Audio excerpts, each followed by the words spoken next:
আবহাওয়া পরিস্থিতি নিয়ে বিস্তারিত জানাতে রাজধানীর আগারগাঁও থেকে যুক্ত হচ্ছেন সহকর্মী রাহিনুল ইসলাম রিঙ্কু। রিঙ্কু, আবহাওয়ার বিষয়ে আবহাওয়া অধিদপ্তর কি জানিয়েছে? কতদিন এই বৃষ্টি পরিস্থিতি থাকবে? দেখুন, আমরা সকাল থেকে কিন্তু আবহাওয়া অধিদপ্তরের খোঁজ খবর রাখছিলাম। আমরা এই মুহূর্তে আবহাওয়া অধিদপ্তরে রয়েছি। সকাল ৯টার দিকে কিন্তু আবহাওয়া অধিদপ্তর থেকে যেটি বলা হয়েছে, আগামী ৫ দিন কিন্তু একটি টানা বৃষ্টির পূর্বাভাস দেওয়া হয়েছে আবহাওয়া অধিদপ্তর থেকে। যদি বলি যে ঢাকায় কিন্তু আবহাওয়া অধিদপ্তরের তথ্য যেটি বলছে, ঢাকায় কিন্তু ভারী বৃষ্টির সম্ভাবনা একেবারেই নেই। একেবারে বর্ষাকালে যে বৃষ্টি, সেই বৃষ্টির কিন্তু কথা বলা হচ্ছে।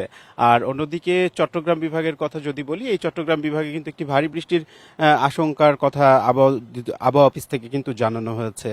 আজকে রাজধানীতে কিন্তু সকাল ১১টা নাগাদ হালকা বৃষ্টি শুরু হয়। এরপরে কিন্তু সেই বৃষ্টিটি ১ ঘন্টা মতো স্থায়ী হয় এবং 1 ঘন্টা মতো যে বৃষ্টি হয়, সেটিকে কিন্তু আবহাওয়া অধিদপ্তর বলছে যে এটি যে একেবারেই যে বর্ষাকাল যে বৃষ্টি, সেই বৃষ্টি।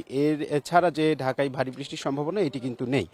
আর আরেকটা বিষয় যদি আপনাকে একটু বলে রাখি, আজকে কিন্তু খুলনা, বরিশাল এবং চট্টগ্রাম বিভাগের অধিকাংশ জায়গায় হালকা থেকে মাঝারি ধরনের বৃষ্টিপাত হয়েছে এবং আগামী যে আজকে দিনের যে সময় রয়েছে, সেই দিনের সময় এবং রাতের দিকে কিন্তু সেই বৃষ্টি হওয়ার সম্ভাবনা রয়েছে। আর আরও যদি একটু বলে রাখি আপনাকে, এই প্রবণতা কিন্তু রাজশাহী, রংপুর, ময়মনসিংহ, ঢাকা এবং সিলেট বিভাগের অনেক জায়গায় একইভাবে বৃষ্টিপাত হতে পারে। সেই সাথে যদি বলি, এছাড়া বরিশাল, চট্টগ্রাম বিভাগের ভারী থেকে মাঝারি ধরনের বৃষ্টি হতে পারে। সারা দেশে যদি একটু বলে রাখি যে আপনাকে, রাজশাহী, ঢাকা, খুলনা, বরিশাল ও চট্টগ্রাম বিভাগের যে ময়মনসিংহ সহ অন্যান্য যে বিভাগ রয়েছে, সেই বিভাগগুলোতে কিন্তু হালকা বৃষ্টির কথা বলা হয়েছে। আর চট্টগ্রাম বিভাগের কথা যদি বলি, চট্টগ্রাম বিভাগে কিন্তু ভারী বৃষ্টিপাতের একটি সম্ভাবনার কথা বলা হয়েছে। এছাড়া আবহাওয়া অধিদপ্তরের যেটি তথ্য রয়েছে, এই তথ্য অনুযায়ী কিন্তু আগামী ৫ দিন সারা দেশে যে স্বল্প থেকে মাঝারি মানের যে বৃষ্টি, সেই বৃষ্টির কথা বলা হয়েছে।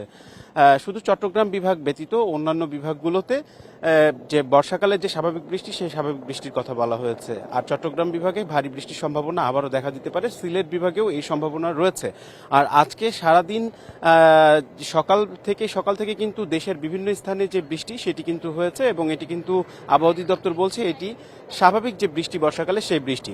আর আরেকটু যদি বলে রাখি, এই আবহাওয়া অধিদপ্তরের যে পূর্বাভাস, সেটিতে কিন্তু দেশের কোথাও কোনো ভারী বর্ষণ বা ভারী বর্ষণের ফলে যে বন্যা, সেই সংখ্যার কথাও বলা হয়নি। তবে আমরা আবহাওয়া অধিদপ্তরে রয়েছে, আবহাওয়া অধিদপ্তরের কিছুক্ষণ পরেই কিন্তু আবহাওয়া অধিদপ্তর থেকে সংশ্লিষ্ট কর্তৃপক্ষ সাংবাদিকদের সাথে কথা বলবেন। সেখান থেকে যদি আমরা নতুন কোনো তথ্য পাই, তাহলে সেটি কিন্তু আমরা আপনাদের মাধ্যমে আবার জানিয়ে দিব।